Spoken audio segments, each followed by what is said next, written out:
In this video, we're going to be talking about Fazbear Frights again, specifically the last story in Gumdrop Angel, what we found, and this one is pretty crazy. It features a character we've already seen, just like in the last story. It features a setting that we've already seen, and with a lot of new stuff in this series, I really appreciate every once in a while us going back to fan-favorite settings and characters that I just love to see again. So, today we're covering this story, and we're also going to be talking about the new Stitchwraith story at the end of the book, which I'm sure nobody cares about that.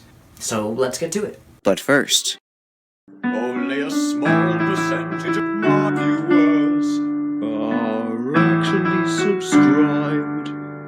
If you want to see more, consider subscribing. It's free and you can always unsubscribe later. So the story follows Hudson, and Hudson works at Fazbear Frights, a place that's basically just opened a little bit ago. He works as the security guard, and he also just kind of works with maintenance around the building with his friends Barry and Dwayne. And together they kind of manage this place, and there are other people who work here like Virgil and Faith, but these are the guys we're going to be following for the most part, specifically Hudson. Hudson at first thought the job would be cool because it has good pay, even though the hours are pretty bad, but the bad hours is kind of what he's grown to focus on. Plus, he just generally finds the place creepy. He doesn't like the setting or the horror to it at all. Now, it's important to note right away that this Fazbear's Fright is different from the one in the games. It has a slightly different layout, which doesn't matter that much, but just to make sure we all know that this doesn't take place in the game's timeline or anything like that. It's its own contained thing. It's also important to note that as of right now, Springtrap is not in this location, and we haven't heard anything from, I don't know, the Phantoms either. Basically, no real animatronics here at all so far.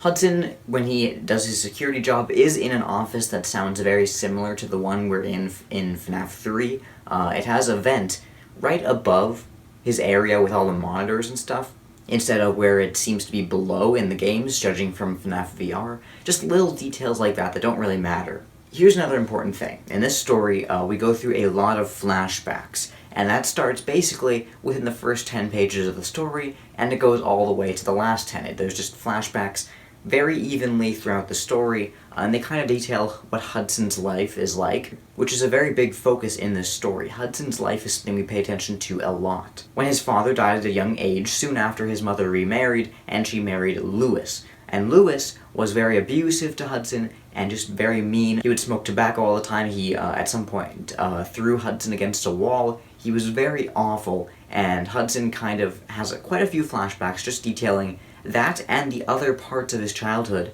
that just weren't very good, which we'll get to in a second. In fact, Hudson's two friends, who we just mentioned earlier, Barry and Dwayne, have been his friends since childhood, but recently they've just been starting to move up the ranks a lot faster than he is. He's still stuck with this job, while these guys are just here until they can join the Navy and be out here. Hudson wanted to join as well, but he couldn't because of physical limitations, because he had been hurt so badly when he was younger. He's just not fit enough to join. Now, there's a bit of a hint that something interesting happened to Hudson, or he did something interesting a little while ago. As he's going through Fazbear's Fright in these first few pages, and he's kind of gathering in the area, describing it for us, the building itself seems very similar to what we've heard in the games. The real interesting part, as I mentioned before, is some of these characters. See, one of the girls Hudson works with, Faith, he actually asked her out a little bit ago, and they went on a date until afterwards. She called him and asked him if he did it. Apparently, when Hudson was young, his house had burned down and Lewis had died inside. Now, we don't know if Hudson did cause the fire. That's a bit of a mystery, at least for now, but that seems to be what drove Faith away from him. And it's something that really haunts Hudson. Now, after their shifts, Hudson, Barry, and Dwayne go over to Charlie's, which is a local place where they just kind of have ice cream and hang out. They've been doing that since they were little. And they, over the course of their meal, talk about Hudson's grandma, who's a pretty important character in this story. Again, there's a lot of dialogue in these early parts that we need to get through before we get to, like, the just huge amount of action that happens later. Hudson's grandma is weird. She likes to make voodoo dolls of people she doesn't like, even though she knows it's not going to do anything to them. She does it anyway. She makes little voodoo dolls of people that she doesn't like. It's just a thing she does. So after talking about his grandma, a few days later, Hudson actually goes and visits his grandma. And as we see that she's pretty smart, she tells Hudson that he needs to leave this job. He needs to leave this job for Fazbear's Fright. How she knows he should leave it? Who really knows? But she tells him to. She tells him that nothing good will happen if he stays there, and he doesn't really heed her advice, not because he doesn't agree. He hates this place. He thinks it's scary, he thinks it's weird, but he can't leave it because it's really the only job he's found in a while, and again, the pay is good even though the hours aren't. This is where things get interesting. See, when Hudson goes back to Fazbear's Fright for his next shift, he finds out that they've found something. And I'm sure you're gonna know what this is. It's Springtrap, obviously. I mean, they never really say it for a while now, but it's pretty obvious. They find it in a hidden room in the back of one of the old Freddy Fazbear's restaurants they've been kind of scrounging around. Is that a word? They found it in a hidden room. And now it's just in this box, which Hudson does not want to open as they show it to him, because he just doesn't want to see whatever this thing could be. They try and get him to open it and take a look inside before they actually put it into the attraction, but he just doesn't want to take a look. But later on, when Hudson's shift actually begins and he's working security in the office, he decides he needs to just face his fears already. He's been scared of this place for a long time, and it's about time he actually decides nothing here can hurt him. He needs to face it, he needs to go, he needs to see this animatronic that he hid from before, and he needs to actually take a good look at it, and then maybe he won't be so scared. So he walks all the way down the hall, basically to the start of the building, which I'm sure you'll remember in the games, Springtrap also usually starts at the very other end of the building from your office. So there's a little bit of interesting parallel. And he goes all the way down there, and he finds this thing attached to the wall. It's attached to the wall with metal around its joints.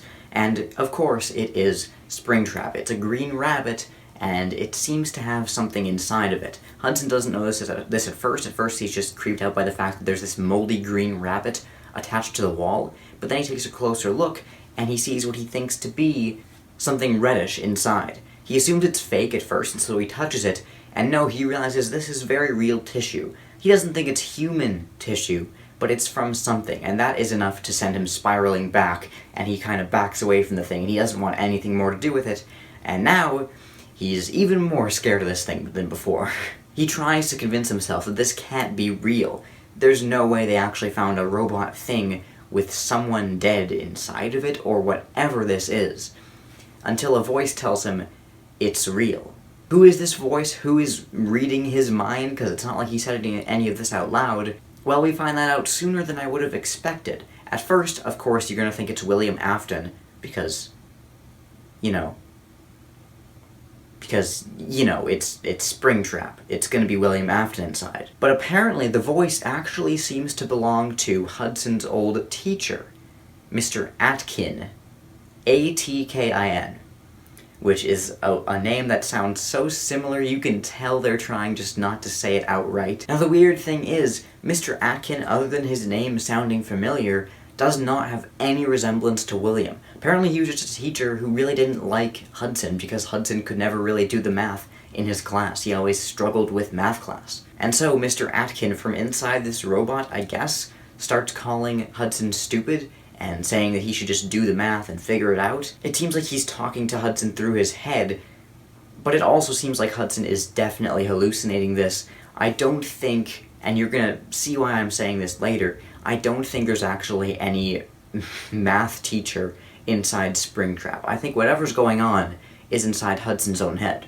He tries to get away from this thing, but he can't help but go back. He tries to hide it in a closet, but it's connected to the wall too much. The connections are too strong. He can't break it off the wall and hide it somewhere, because just looking at the thing makes him really uncomfortable and starts to bring back those awful memories of math class. Eventually he decides he just needs to leave it alone. He knows the voices must be in his head, and he decides to leave. He goes through the little arcade area of this building. None of the arcade machines seem to actually work. They're all broken down and creepy to kind of fit the aesthetic. And as he does every night, he sort of taps his nightstick on the metal of the arcade machines in a sort of rhythm. But tonight, he realizes someone is singing along with him. So Hudson looks around to find where these voices are coming from, and he sees the stage. And the characters on stage, which by the way aren't the real, characters from Freddy's, they're, remade. They're not, they didn't find them like they found Springtrap. These are recreated. So they're not really Freddy, Bonnie, and Chica, or whoever these characters are. But they're singing along with him. Their mouths are moving, and it seems like they're singing along with the melody he's kind of tapping out on the arcade machines. And so he's freaked out by this, and he tries to, like, back away again, and he's not sure what to do about this. He's not sure if he's imagining it. And all of a sudden his nightstick gets thrown out of his hand, and he's tossed against a wall. And suddenly, he's back in his childhood bedroom. And now, Lewis is throwing him against the wall. Hudson realizes his wrist is broken and he looks down at it. And then he looks back up and he realizes he's back in the arcade. And now I think we can officially say, yeah, Hudson is all of a sudden losing his mind. I'm not sure why it's happening so suddenly. This is the type of thing you'd, I guess, kind of expect to happen more over time. But it seems like all of a sudden, as soon as he entered for today's shift and saw that rabbit, he started going insane, and I'm not sure why. So Hudson retreats back to his office to kind of regroup, and he notices he still is hurt. He didn't imagine the pain. Something did hurt him. And he realizes he still doesn't have his nightstick. It's still back in the arcade. So he notices a hammer nearby that he used to fix his desk a little while ago that he just never cleaned up.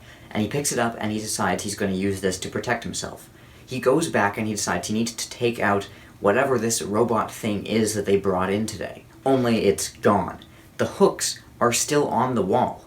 And they're still connected. But nothing is attached to them. Whatever that robot thing is, it's gone. So Hudson kind of twirls around and he's looking for it every which way because who knows where it could come from. And he's backing up, trying to get back to the office, when he decides he's not going to make it. Wherever this thing is, he's not going to find it. And he sort of retreats to the bathroom. And you can see he is terrified. He can barely go a few steps without needing to regroup again. So he makes it to the bathroom. And he kind of sits down and he tries to regroup. And he hears Mr. Atkins' voice in his head again, calling him stupid, stupid, stupid, over and over, and he doesn't know where it's coming from. He goes into one of the stalls and he tries to, like, clear his head, and all of a sudden his head is being pushed into the toilet, and now he's getting a swirly and he's back in school. And all of the bullies that used to bully him when he was a kid are pushing his head under the water. Hudson yanks his head out of the toilet and all of a sudden he's back in Fazbear's Fright again. And you can see there's a pattern going on here. Yep, he's going insane, but at the same time, he's having weird flashbacks back to his childhood, back from between them, and back to Fazbear's Fright in the present. And when he gets back to the present this time, he notices that the toilets are completely dry, as is his head. Even so, he goes to the sinks and he tries to scrub his head because he feels disgusting, as I'm sure you would if your head had just been stuck into a toilet. What is happening? Then he hears a chuckle almost immediately coming from the vent beside him. And the non-stop action just kinda continues. He throws his hammer at the vent where he sees Springtrap's head there laughing. But the head ducks back into the vent, and his hammer just hits the metal walls of the vent. So he decides he needs to climb in there and needs to take out this rabbit. He climbs into the vent, grabs his hammer again, and goes after the rabbit. He crawls through the vents for a while, and he doesn't see anything at first. Until he's attacked and grabbed from behind on his leg. He turns around and sees nothing the first time. But then he continues on and it gets grabbed a second time. He looks backward and he sees a yellow arm that seems to be from Chica grabbing him from behind. Now it's described that for some reason they put more animatronic props in the vent of this place, which doesn't really make sense because you wouldn't think anyone would be going in here. Apparently the place is fully decorated and they even put little fake animatronics in the vent, only this one doesn't seem to be fake because it really is attacking Hudson. He tries to attack the arm that's holding him and he eventually gets it to let go and he continues on his way faster than before, trying to get away. And I'm noticing at this point, as I was reading the story, this seems to be much more about the phantoms than about Springtrap. See, I already found it weird that since we'd already had a story about Springtrap in the flesh, that we were going to have another one. We've never had a story about the same character twice. But these types of mass hallucinations we're seeing could totally be something the phantoms are causing, and even though we never see them in the building, apart from, like, I guess maybe this sort of Chica character, you could maybe squint at it and say it's Phantom Chica, but I don't know. It seems like this is something more that the phantoms would do. Springtrap is just a dead guy in a costume. The phantoms could actually cause these hallucinations, and yet we never see them, so I'm really not sure. So he tries to escape Chica, all while having more flashbacks about his date with Faith and how terribly it went because of the fire. Remember how he was a suspect for the fire that killed his stepfather, and then Faith found out about it years later when they were on their date, and now she hates him, I guess. It was kind of mentioned in passing, but it's important. Chica follows after him even though she's supposed to just be an inanimate object. And as he escapes the vent, he grabs behind him, grabs Chica, and throws her onto the floor. She stops moving, but now all of the other parts that are kind of littered around the pizzeria, all the different costumes and creepy stuff, starts to kind of swirl around Chica. And then it pulls Chica apart. I know, it's so weird. This story is so strange. Hudson tries to continue on his journey, and he decides instead of going after this robot, which he can't beat, what he's going to do is he's going to break out of here. So, he grabs the nearest weapon, and he tries to find a window to escape from. This place, obviously windows would probably make it less creepy looking out into what's going on actually outside, so there's very few, but he tries to find one. And as he's going, the characters' mouths on the walls start to whisper at him and tell him, "Stupid, stupid, stupid," just like Mr. Atkin apparently did in math class. It's getting louder and louder, and he's seeing these characters' mouths move, and their voices are getting louder and louder, and eventually he just curls on the floor, he tries humming to himself, he can't get them out of his head, and then he wets his pants. Actually. And then we flash back again to when Hudson was younger, and he peed his pants, and Lewis started making fun of him, and bullying him, and abusing him. And Hudson is now rapidly switching between the past and the present.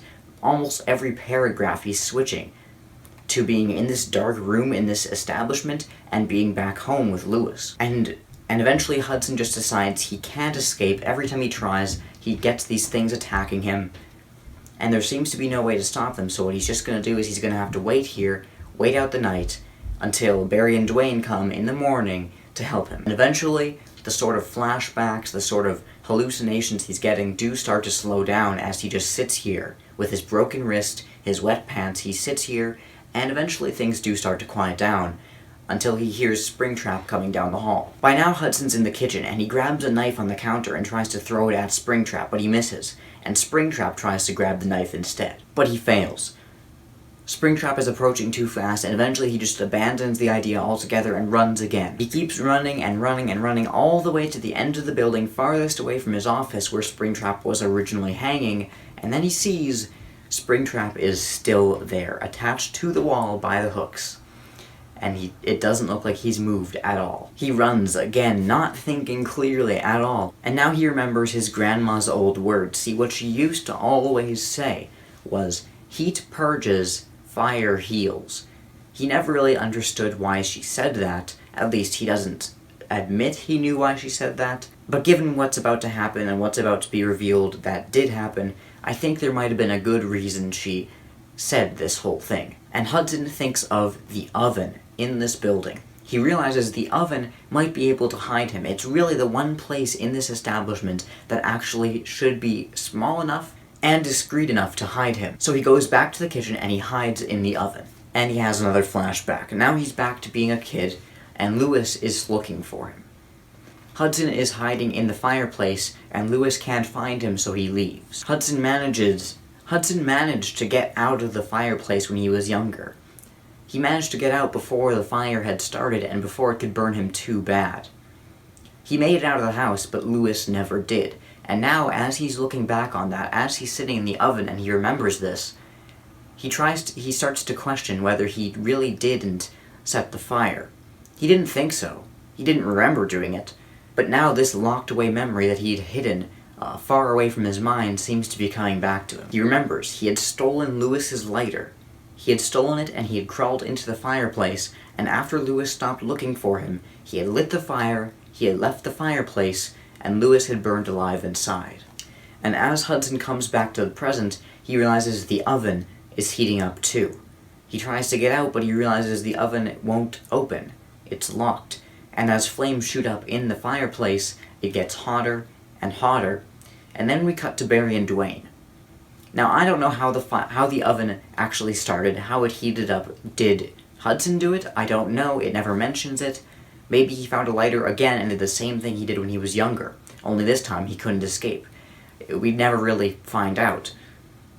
All we know is a fire was started and Hudson didn't manage to make it out. So yeah, Barry and Dwayne come back to Fazbear's Fright in the morning, talking about how sorry they feel for Hudson and how they really wish things were better for him. And as they enter the building, they smell an almost burnt flesh smell. and as they're looking for its source, they find the oven, and that's where the story ends. It's really sad. Maybe while I'm reading this, it sounds a bit convoluted, it sounds a bit like things are happening really quickly, and they are. They are. There's so much stuff going on. It's flashing between these two time periods, I guess more than two, really. It's different points during his childhood and during his past. And when I'm just describing it to you, it goes by even faster because I have to get it done in like, I don't know, half an hour. So there's a lot that happened, but it's a good story.